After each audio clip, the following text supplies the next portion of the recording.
All right, so tonight, I think we're going to dive into something that I think a lot of people are afraid of. Mm-hmm. It's one of those big fears that a lot of people have, Yeah. and that is the fear of failure. Oh, yeah. And luckily, we have a great source to kind of guide us through this. Yeah.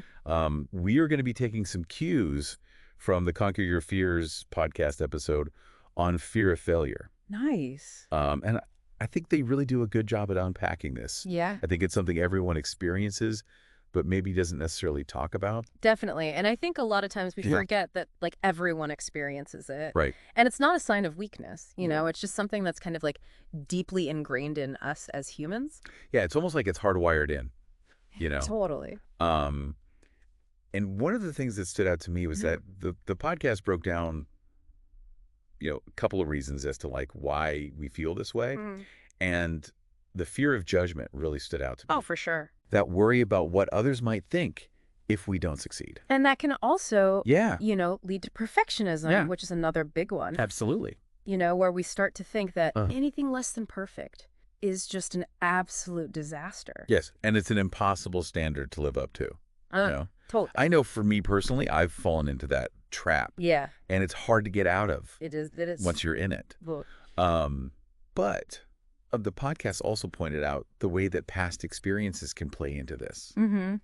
which makes total sense. Yeah, If you've had like a really negative experience with failure, sure. especially early on, like that can really stick with you Right. and kind of fuel that fear. It's like our brains almost create these Well, right. mental shortcuts Yeah. to try and protect us from Mhm. having to feel that pain again. Right. But the problem with that is that sometimes that shortcut Yeah. can prevent us from taking risks Right. and from like trying new things and actually moving forward. Yeah. It's like a self-fulfilling prophecy almost. Totally. The podcast uses the story of Thomas Edison to kind of illustrate this point. Yeah. It's a classic example, Yeah. but like a good one. Yeah. And I Yeah. think people get so fixated on the fact that he had thousands of attempts to make the light bulb work. Yes, and I remember reading that quote somewhere that he said, "I have not failed. I've just found 10,000 ways that won't work." Yeah. And that really like reframed my Yeah, perspective. totally, from because a he can journal- look at them as failures. Yeah. Each one was just like a little piece of information or like a stepping stone to get him closer Mm, to his end goal. yeah, and that's so powerful. It is. If we could all kind of adopt that thinking. Right. And it's like, instead of being scared to fail, Right. what can we learn from this experience? Yes, and instead of getting caught up in that, what if I fail? Totally. It's what if I succeed? And how can I like use this experience as a way to grow? Mm-hmm. And it's amazing how much that can like have a ripple effect on the rest of our lives. Right. It's not even just about achieving a Yeah. specific goal. It's Right. like this overall, Yeah. well-being and mindset. Yeah, absolutely. Because if we let that fear win, we can become totally paralyzed. Oh, for sure. The podcast talks about how it can hold us back from pursuing our passions, Mm-hmm. taking risks, and ultimately like living a more fulfilling life. Yeah, and it can also just breed self-doubt, Right. We It's start to dare. Question our abilities, our Yeah. worth, all because we're terrified of making a mistake. Totally. It's like that fear feeds that doubt, Yeah, and then the doubt fuels the fear, for sure. and then it just becomes this like never-ending cycle. Mm-hmm. And ultimately, we miss out on so many opportunities. Yeah. Not even just opportunities to succeed, but opportunity to learn and to grow Absolutely. as individuals. Yeah. And that's where this idea of the growth mindset comes in. Yes, the podcast mentioned this briefly. Yeah. And I think this was a concept that was developed by the psychologist Carol Dweck. Yes. And it's really interesting because her research shows that people who embrace challenges and view failure as an opportunity to learn actually become Right. more resilient and more successful in the long run. Right. It's not just like some like feel-good concept. Right. There's actually like science behind it. So what does that actually look like? Like, how do you actually have a growth mindset? So like instead of looking at your abilities as like fixed, people with a growth mindset believe that they can improve their skills and intelligence through effort and learning. Okay. So they're not afraid to take on challenges because they see them as a way to grow. So it's almost like they wouldn't shy away from something just because they didn't get it right the first time. Yeah, they would see it as like a Yeah. way to learn. Yeah. A way to experiment and a way to ultimately get better Right. at whatever it is that they're trying to do. That's a powerful distinction. It is. It really is. Yeah. And it makes you think about all the incredible things that we could accomplish if we weren't so afraid to stumble along the way. Exactly. Right. And I think that's why this whole reframing failure is so important. Yeah. It's not about pretending that it doesn't exist. Right. It's about changing our relationship with it. I love that. Yeah. So, like, how do we actually start to make that shift? So the podcast gives some really good strategies. Okay, great. Let's get into those. Yeah. One that really caught my attention was this idea of actively redefining failure. Yeah. So instead of seeing it as a personal shortcoming, like they suggest that we see it as like an inherent part of the learning process. Right. It's about decoupling our worth from Yeah. the outcome of our efforts. And they also stress the importance of setting realistic goals. Yeah. So, ditching the need for perfection and focusing on making progress, even if it's baby steps. Yeah. And that really speaks to embracing the journey, Absolutely. It's about celebrating Yeah. the little wins along the way Yeah. instead of getting caught up in the big picture. Yeah, because the pursuit of perfection can be Yeah. so draining Totally. and discouraging. It's like chasing a mirage. It really is. You know? Um, they also suggested this idea of shifting our perspective. Okay. So instead of dwelling on those what if I fail thoughts, they encourage listeners to focus on what if I succeed. Yes. It's almost like intentionally Yeah. shifting our internal dialogue. Right. So instead of focusing on all the negative, we're focusing on the positive. Yeah. And almost like visualizing those positive outcomes instead of the negative ones. It's like focusing on the light at the end of the tunnel. Yes. Instead of all the bumps along the way. Exactly. And that also brings us back to the importance of having a growth mindset, embracing challenges and seeing setbacks as opportunities to learn and grow. Totally. And they also talked about like practicing resilience, which is like a muscle. Yeah. The more we like face our fears and the more we work through challenges, the stronger that muscle gets. So it's not something that happens overnight. Right. It takes time. It does. It takes practice and a willingness to kind of like step outside of your comfort zone. Yeah. And that kind of goes hand in hand with, Yeah. like having a supportive network. Right. Building that support system. Yeah. Surrounding ourselves with people who encourage us to take risks. Yeah. Celebrate our wins and understand that failure is a part of life. Yeah. It's like having that team of cheerleaders in your corner. Totally. Just like rooting you on. I'm curious which one of those strategies like really resonated with you the most. I think for me personally, it's setting realistic goals. Okay.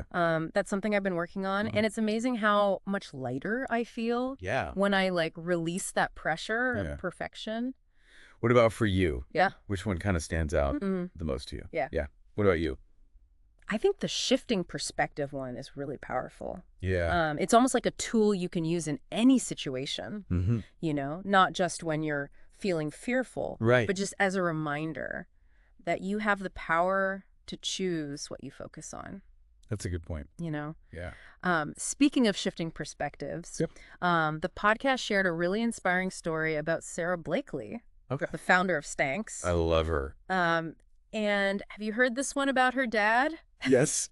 Yep. And the question he would ask her at the dinner table? Yeah. What did you fail at today? Yeah. Oh, it's so good. It's such a unique approach to parenting. And it clearly had a profound impact on her because, she learned to see failure as not something to be ashamed of. Right. But as a sign that she was out there pushing boundaries. She completely reframed her relationship. Yeah. With the idea of failure. Yeah, and think about it. She faced tons of rejections when she was first trying to get Spanx off the ground. Totally. But she just kept going. Yeah, she looked at every no as like one step closer to a yes. And now look at her. She's one of the most successful self-made billionaires in the world. It's incredible. I know, it's so inspiring. Yeah. And it makes you realize that so many of the lessons we learn in life come from those moments of failure. Totally. It's true. And that's actually what we're going to explore further in part 2 of our deep dive. That's awesome. We're going to look at the specific lessons that failure can teach us. Love it. And why those lessons are often more profound than the ones we learn through success alone. So stay tuned for that. But for now, I want to leave our listeners with this question. Okay. What's one thing you've always wanted to try, but maybe you've been holding back on because of that fear of failure? Mm-hmm. And what if instead of letting that fear dictate your choices, you saw it as an opportunity to learn and grow? Oh, that's a good one. You know? That's a really good question to think about. You know it is. Yeah. It is. And, it's interesting because, while failure can be really uncomfortable and even, painful sometimes, Right. it's also an incredibly valuable teacher. It really is. Yeah. It's like that saying, smooth seas never made a skilled sailor. Totally. You know? Yeah.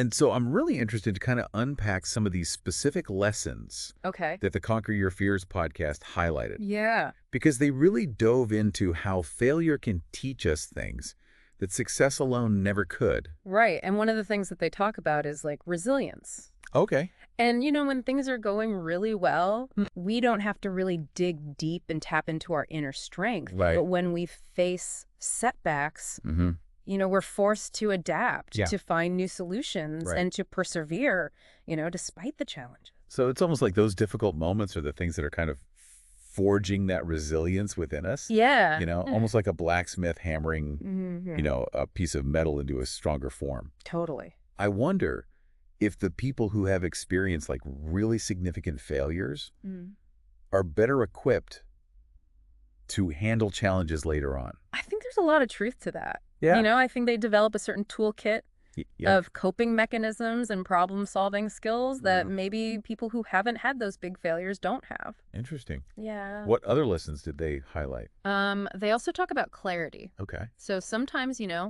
we think we know exactly what we want or what path we're supposed to be on. But it's actually through those setbacks and through those failures that we gain a deeper understanding of our goals and our values. So it's almost like a course correction. Yeah. To make sure that you're heading in the right direction. Totally. It's like those failures can help us shed away things that might have looked shiny and appealing but weren't actually fulfilling to us. Right. I've had experiences where things that I thought I wanted turned out to be totally different than what I had imagined. Totally. And it was only through those experiences that I gained a better understanding of what I actually valued. And it's almost like, separating the wheat from the chaff. Yeah. It's failure helps us do that. Yeah. And they also talked about how failure can spark creativity. Yes. Which is really interesting. I know. Because when things are going well, we tend to stick with what we know. Yeah. And it's when those roadblocks come up and our plans fall apart, that's when we have to get creative. Right. And think outside the box. Exactly. Yeah. And come up with different solutions that we wouldn't have had to come up with. So it's almost like failure forces us to access this part of our brain, this creativity that maybe we wouldn't have tapped into otherwise. Totally. It's a catalyst for innovation. I like that. Yeah. The podcast also touches on this idea that society kind of stigmatizes failure. Yeah. We're almost taught to see it as this shameful thing. Totally. That needs to be hidden away. We're conditioned to believe that success is the only thing that matters. It's the only metric that matters. Yeah. Yeah.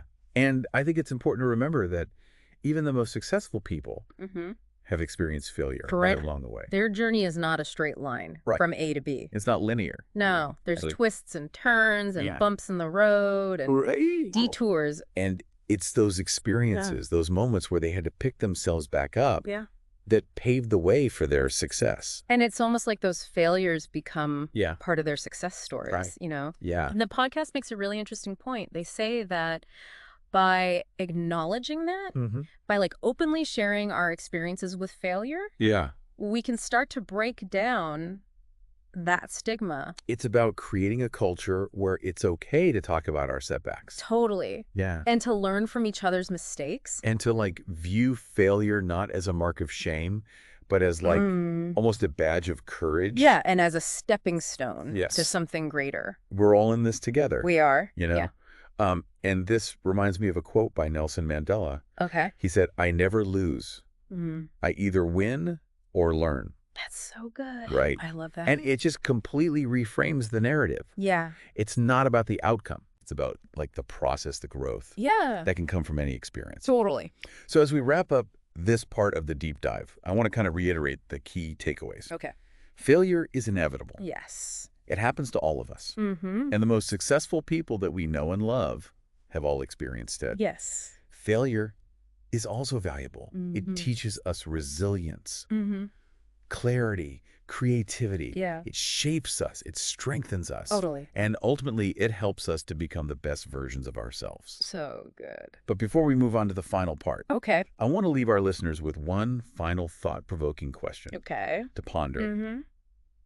Imagine a world where failure is not feared, Okay. but embraced. Yeah. A world where we celebrate the lessons that we've learned from setbacks, Mm-hmm. and we encourage each other to take risks, to experiment, Totally. and to really view failure not as an ending, Mm-hmm. but as a new beginning. I love that. What would that world look like? It really is a powerful image, right? This idea of a world where failure is not something that we're afraid of, Yeah. but it's something that we actually kind of embrace, Mm. and I think as we wrap up this deep dive into conquering the fear of failure, Yeah. it feels really important to kind of circle back to our own lives. Right. And how we can integrate these insights into our daily actions. Yeah. It's one thing to understand the concept, Right. but it's another to actually put it into practice. Exactly. So how can we do that? Yeah. How can we cultivate a more courageous approach to failure? I think one of the most powerful things we can do is to actively challenge our internal narratives. Okay. So when those voices of self-doubt come in, and, we start to think about oh my gosh, what if this happens? And what if I fail? Mm-hmm. We need to interrupt those thought patterns, right then and there. So it's almost like recognizing that we're telling ourselves a story and choosing to rewrite it. Exactly. Yeah. And instead of saying, I can't do this, ask yourself, what if I can? Right. Instead of focusing on the negative, what if I fail? Totally. Yeah. Focus on what if I succeed? Yes. It's that shift from fear to possibility. Exactly. And I think another good thing is to start small. Okay. We don't have to go from 0 to 100 right away. They're like baby steps. Baby steps, So instead of trying to do this huge life overhaul, start with something small, like trying a new hobby or taking on a small project at work. Right. Something that is outside of your comfort zone, but not too far. It's like a little challenge. Yeah, a little challenge. But not something that's going to totally overwhelm you. Exactly. And each time we do that, and we face those fears and we come out the other side, we're proving to ourselves that we're more capable than we thought we were. So it's like building that muscle. It is. That we've been talking about. It is. Yeah, and we talked about this earlier too, but finding that support system. Yes. Those people who really encourage us. Totally. To take risks. And they celebrate our efforts regardless of the outcome. Yes. And they understand that failure is just part of the process. Yes. And I think going hand in hand with that is self-compassion. Right. We all stumble. Yeah. We all fall down. Right. And it's really important to treat ourselves with kindness when that happens. So instead of beating ourselves up, yes, we can reframe it. Exactly. Yeah. Remember, failure is not the opposite of success. Yeah. It's a stepping stone. Love that. I think that's a beautiful note to end on. It is. As we kind of navigate the complexities of life. Let's all remember that failure is not something to be feared, but it's an integral part of the journey. Totally. It's through our setbacks, our missteps, Yeah. that we really learn and grow. It's true. And ultimately discover our true potential. So let's embrace the challenge. Yes. Embrace the unknown. Yes. And embrace the possibility of failure. Beautiful. Because it might lead us to something really extraordinary.